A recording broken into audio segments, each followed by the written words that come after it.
There's a story of a famous conqueror named Hernando Cortez who headed an army in search of the world's richest treasure in the Yucatan Peninsula that had been held by the same army for 600 years.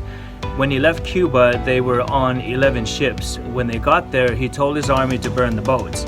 The reason he said that was to give his army no other choice but to win and take the other army ships home with the treasure or die.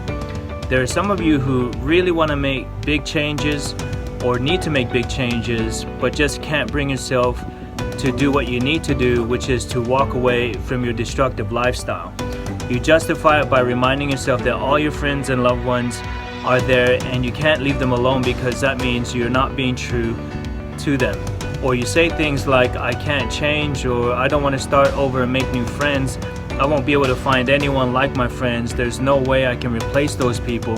They mean so much to me. And some of you might be trying to make changes, but you're keeping your back foot firmly in your destructive but comfortable world while poking around gingerly at the unknown with your front foot.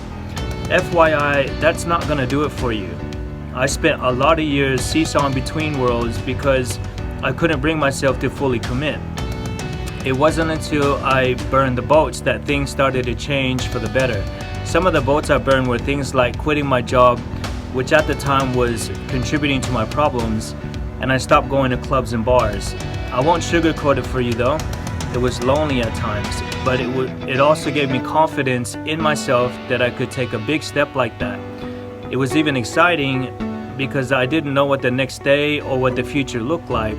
And everything and everywhere I was going was like a new experience, and I drew strength from that. And you know what? I did find new friends and good friends, ones that would support me and bear me up when I needed to be. And I did find new places to hang out and other kinds of activities to get involved in that brought me happiness and joy. But most importantly, that commitment brought me a family, and nothing in the world compares to that. So don't be afraid when you say goodbye to your old life. Have courage. Know that the discomfort and loneliness that you will feel will not last. Know that when one door closes, another door opens. There are people that are waiting and willing to help you when you seek for them, and you will find new friends and a more solid network you can rely on. There are much better things in store for you once you burn the boats.